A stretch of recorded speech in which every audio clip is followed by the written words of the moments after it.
Hello, I'm Maria Hall-Brown, and this is LA Currents.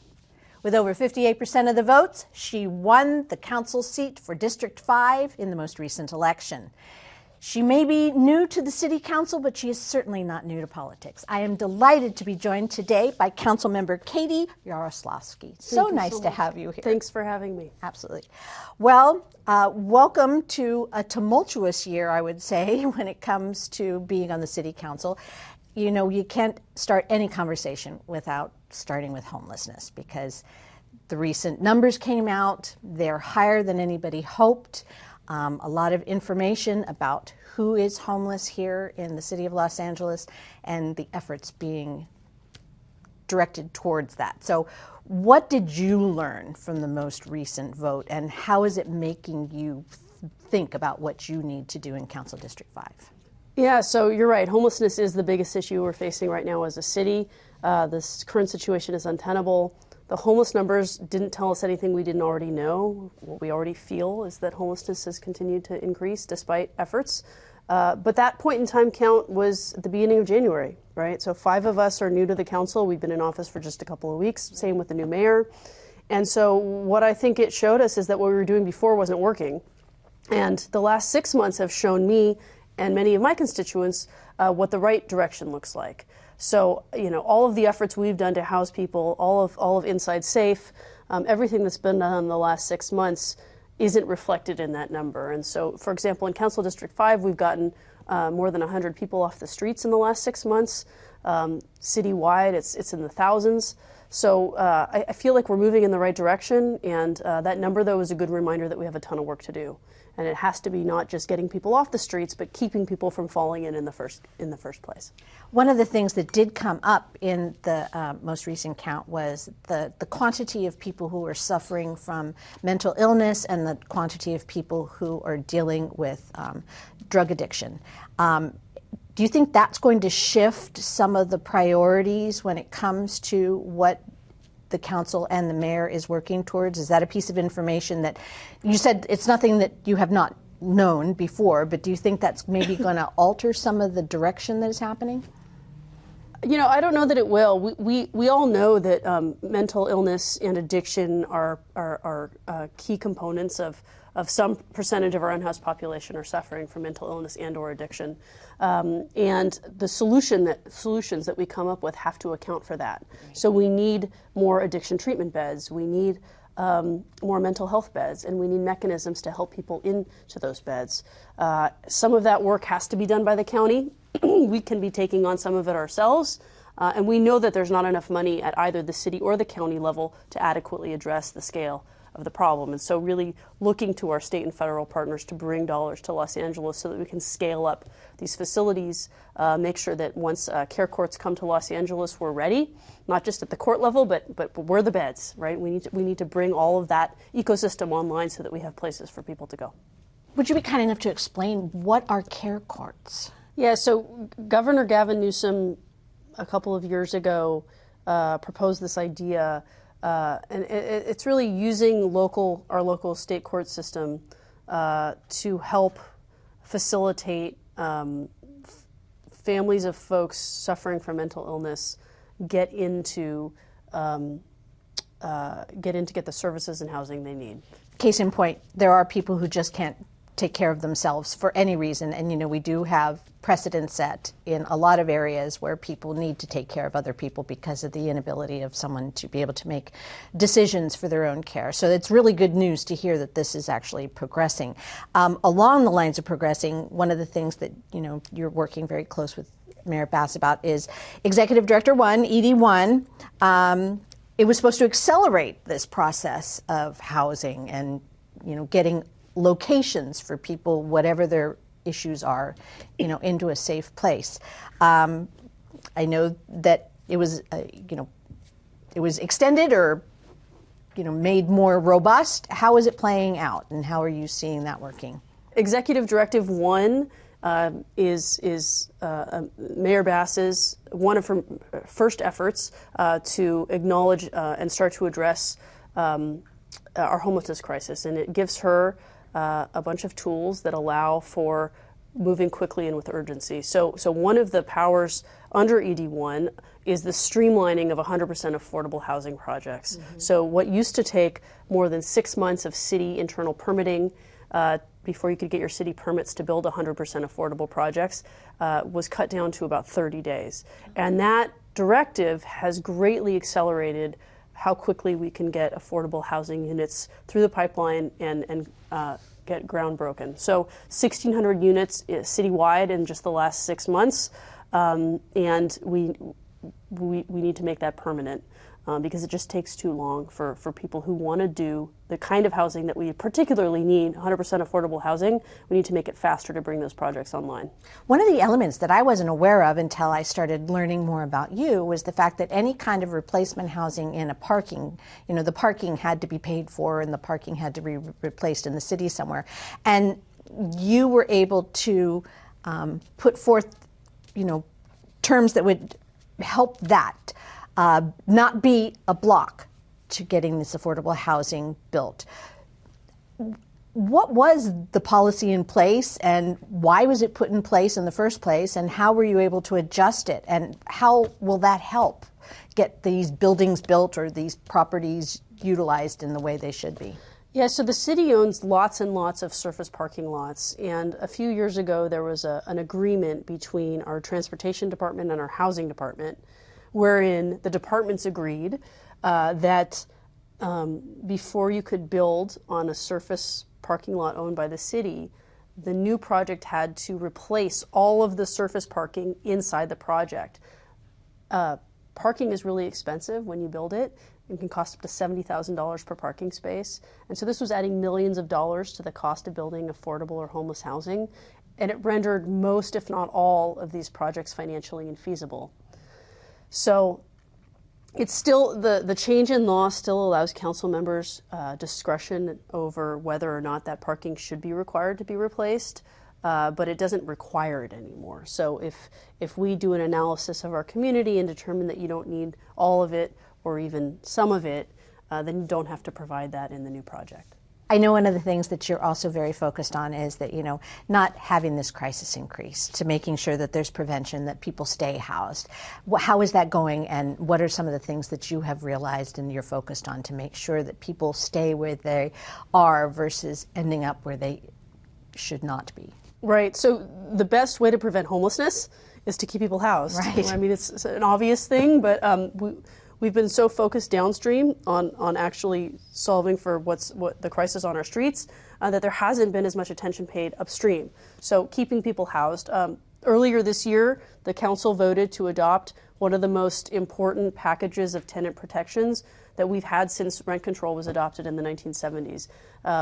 It makes it harder to evict someone for nominal amounts of non-payment of rent. It requires, in cases where the rent gets jacked up over a certain percent and you can't stay, so you have to move because you can't afford that rent, it requires the property owner to pay moving expenses. So some common sense things that will make it harder for people to be evicted in many cases. And that's a really important way that we're going to try and slow the rate at which people are falling in.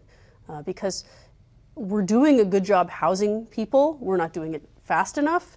The challenge is that more people fall into homelessness every day than we're getting off the streets and connecting to housing and services. And so if we can slow that rate at which people are falling in, we can finally start to get our arms around the problem. And right now we just can't, because more people fall in every day than we get off the street. So the problem just keeps getting worse. Well, it seems to be very logical. I mean, you have preventative health care. Right. You just stay healthy, you won't end up in the hospitals and tax the health system. It seems natural that that's a logical direction to take. Right. So. Right. Well, there's another thing. One of the things that you have the West Side, but you also want to make sure that the area that you serve is safe. And that was something that you talked about during your campaign, addressing the issues of crime and safety, et cetera. So how are you being able to understand what's happening in your district, and what are some of the things that you have learned and you want to address when it comes to the issues of safety and crime? Yeah, well, it's the most important issue and job of local government is to keep its people safe and feeling safe. And we've been working very hard with our senior lead officers and our captains to be doing whatever we can on the ground to provide them with the resources and support that they need. I was proud to support the mayor's proposed budget, which was ultimately adopted to hire to get back up to 9,500 police officers so that we have enough coverage across our communities. Help bring down response times by hiring more 911 operators. You should never have to wait on hold when you call 911. And so there's a real commitment to doing what we can as a city to build back up our force numbers to a place where we have officers out in the neighborhoods consistently, not being pulled into different geographic parts of the city. It's important that there's relationships that are developed over time, and when you don't have enough officers, people are pulled in different directions and don't have the chance to develop those relationships. And so there's a lot of important stuff we can do to build up the force, where we have hiring bonuses. There's all sorts of things that we're doing to try and make LAPD competitive vis-a-vis some of the other police departments across the region. The other thing too is around anti-Semitism and anti-Semitic hate crimes and hate incidents, and working closely with a lot of the organizations in my district and across the city. Hate has no place in Los Angeles. We're working hard with the police department, the Anti-Defamation League, and others to make it easier for folks to report hate crimes and hate incidents. Right now you have to go physically down to the station, so people are underreporting because it's inconvenient to have to do that. And so we need to figure out how to make it easier for folks to report these incidents while still acknowledging and treating it with the seriousness that it requires.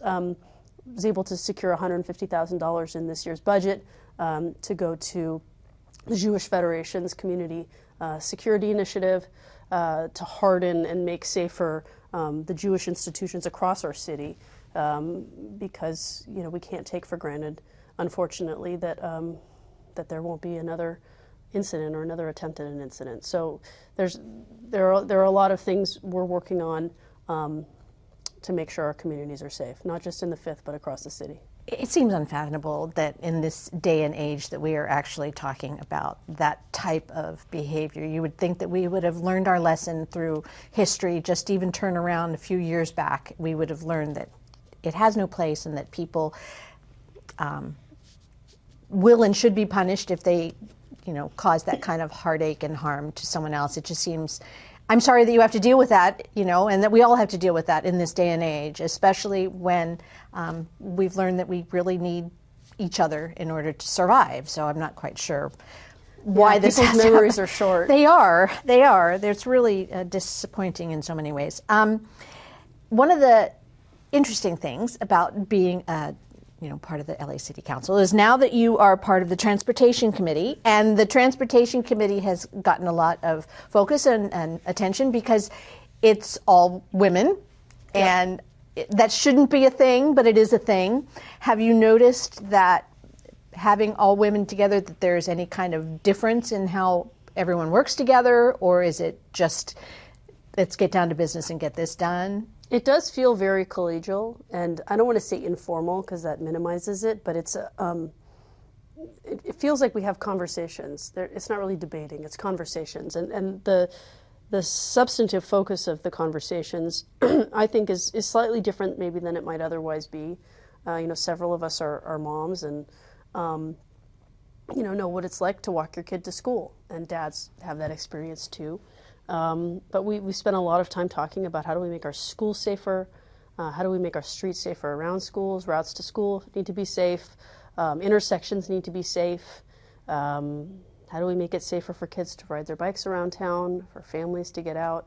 So I think we feel a little bit more comfortable in those roles and when we're a group of 5 women. And it's certainly been a priority for us to think about how we can use the city's not insignificant budget to make our communities safer.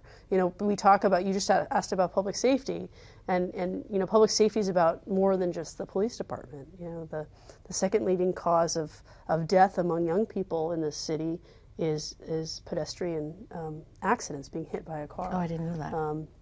they're in a car or as a pedestrian. And so traffic safety is critically important when we talk about public safety more broadly. And so there's a lot we can be doing to make our streets safer, slow down cars, make it safer to cross your street. You shouldn't have to put your own life or your kid's life on the line when you are simply crossing the street to take them to school. So yeah, we're working on a lot of that sort of safety efforts at the Transportation Committee, and then more broadly, the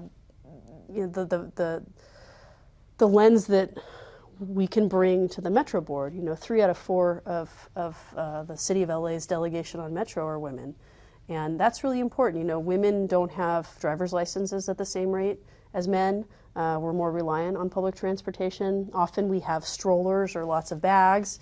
We have a kid in tow. Taking public transportation, women have more stops to get where they go.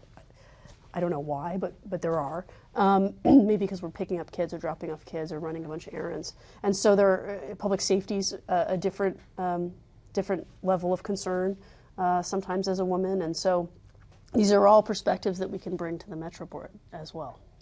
So there have been expansions of the transit system, and that seems to be moving pretty quickly. I'm sure that there's even a deadline to think of what's happening to Los Angeles in the future with the Olympics coming, et cetera, like that. But when it comes to the safety issues of the Metro, and I can tell you anecdotally, you're absolutely right about the difference between a woman traveling and, perhaps a man traveling. And I sound very archaic when I'm saying that, but I had a recent, situation in which a family member was on a train at night and she felt incredibly threatened. How much of that is playing into what you are all talking about? Yeah, I mean, if you could spend billions of dollars, invest billions of dollars in our transportation infrastructure, which we are, but if people don't feel safe taking it, then it's a giant waste of taxpayer money. And so we are making historic investments in our transportation infrastructure. It's awesome. We've got the Purple Line opening in the next couple of years. You'll be able to take the Purple Line from Westwood to downtown in 20 minutes. But if you don't feel safe getting on that subway car or going down those stairs into the station, it doesn't matter. So we're spending hundreds of millions of dollars to create a really robust, multi-layered public safety approach at Metro. So we have ambassadors who are unarmed and really just help people find their way around. There's a presence. We have security guards, and we have contracts with various police agencies. And we're exploring the possibility of actually creating a Metro police department that can have the skills and know how to best address the needs of the system. It's a little different than just being up above ground and patrolling around in a police car. So there's particularized needs of creating a safe environment down in the subway system and on our buses. And so it's a deep commitment of the Metro Board. I would say it's the biggest thing we're focused on right now. Because ridership is still down. It's coming back, but it's still down, particularly on our subway system. And we have an obligation to make sure people feel safe on it. Indeed, especially because it gets you places in an efficient and inexpensive way. But if you don't want to travel at night, or you're afraid to go by yourself, it's not going to do anybody any good, as you just very clearly outlined. And I'll add a couple other points about the public safety on the transit system. We've also brought homeless providers down into our subway stations, and they're providing direct services provision to our unhoused population down there. We've stepped up arresting people for public for committing crimes down in the station. So there's a presence there now, and as a result of these interventions, we've connected people to housing and services. We've seen a pretty significant month-over-month drop in crimes committed on the system, a big drop in terms of complaints from riders, and unhoused folks aren't on the system in the same way they were, sort of riding the system back and forth just to find a place to sit down. So we're actively working to connect those folks to housing and services. So there's a lot of work happening. It all ties back to the same problems, doesn't it? Yeah, it really does. It does. As I mentioned in my introduction, you might be new to the council, but you are not new to government, especially in Los Angeles. As far as you work for Supervisor Kuhl for a long time, and as part of her team, and she was county supervisor, as part of her team, you're responsible for developing environment and art policies. How have you been able to fold that into what you're doing in Council District 5? Well, I chair the Energy and Environment Committee, which I'm excited about. So DWP, we have, I don't want to say direct oversight of DWP, but DWP reports to the Energy and Environment Committee, and we also have sanitation coming to the committee. And so that really provides an opportunity to think about citywide policy and how we can move the city towards becoming more sustainable, less reliant on imported water, less reliant on dirty energy.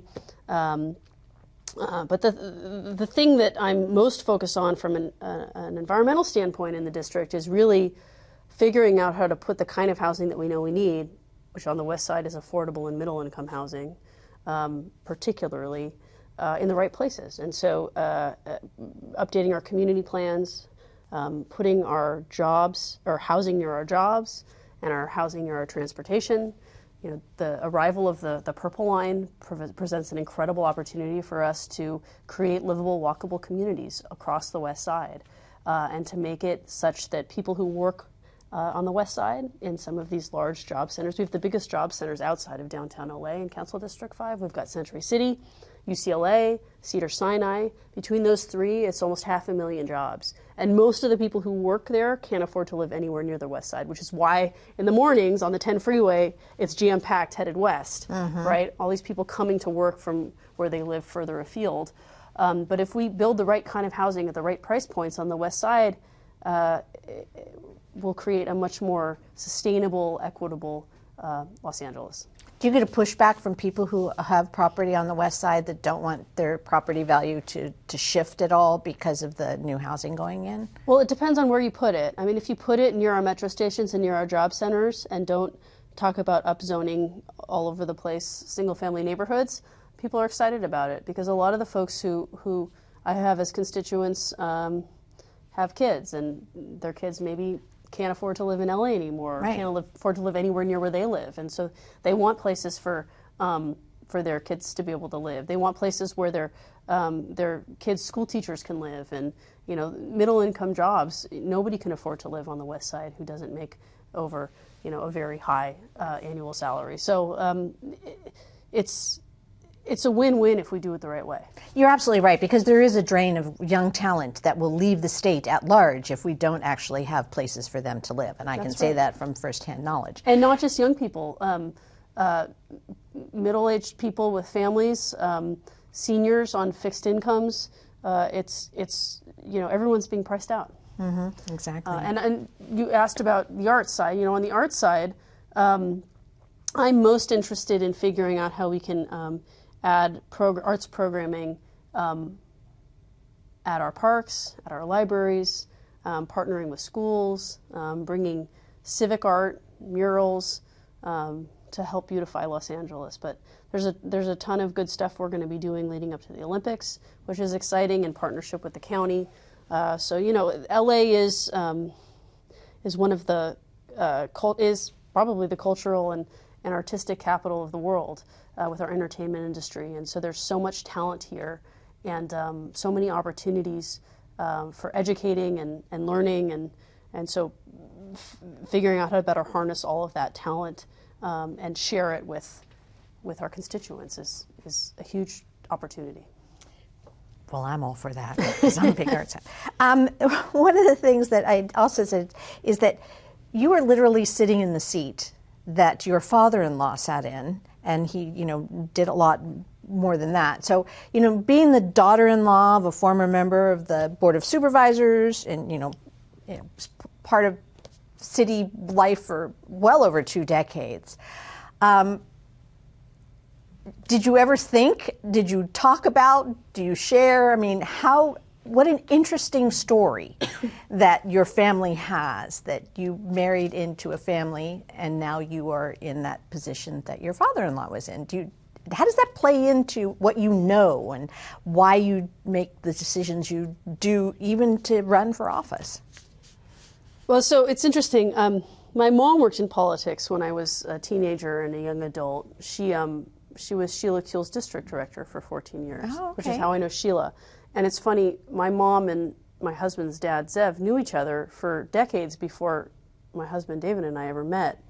And so I grew up, you know, sitting around the table, the dinner table when I was a kid, talking about politics and sort of national affairs. And my mom, before that, worked at the Santa Monica Mountains Conservancy, and so my interest in environmentalism and protecting the Santa Monica Mountains and it was deeply ingrained in me from a very young age. And so I was always interested in public service. I went to law school because I wanted to do some sort of meaningful work, and ended up doing climate work. Right. And wasn't at all interested in running for office. It didn't cross my mind. But I was working for Supervisor Kuehl, then Supervisor Kuehl, and loved the work. And it was amazing how much you could get done through government when you worked for someone who was effective. And when I thought about what I wanted to do next, I knew I wanted to continue working on climate and on affordability and poverty and creating livable communities. And she was very encouraging of me thinking about running, and for years said, "Oh, you're going to run for something." Da, da, da, da. And I was like, "Oh yeah, sure, Sheila, whatever." And then one day I was walking around my kitchen on maternity leave thinking, well, what do I want to do next? My mother-in-law, Barbara, had just passed away. A good reminder that life is short. And she had run for this seat back in the 90s and lost. I don't know, I said, well, when is Paul Koretz terming out? When's he terming out? Mm-hmm. And so I looked it up and I was like, all right, well, maybe I'll look into this. And I talked to Sheila, I talked to Zev, I talked to my husband first, and, just sort of decided to look into it, and it sort of went from there. Sure. Wow. Well, it's just begun. So there's a lot more, and I know that you share a lot of what you're doing. I mean, I've watched what you've done on Facebook, but if people are really interested in what's happening in Council District 5 and they want to keep apprised of everything that is going on, what's the direct route they can take? Sure. So we have a relatively new website up and running. It's cd5.lacity.gov. And if you're really interested in knowing what's happening, you can sign up from that website. You can sign up for our newsletter, and we do a weekly newsletter that we email out to folks that gives an update on what's happening in the district, what's happening at City Hall, upcoming events that you can get involved with, ways you can engage. So if you're interested, you can sign up for that as well. Thanks so much. Thanks so much for having me.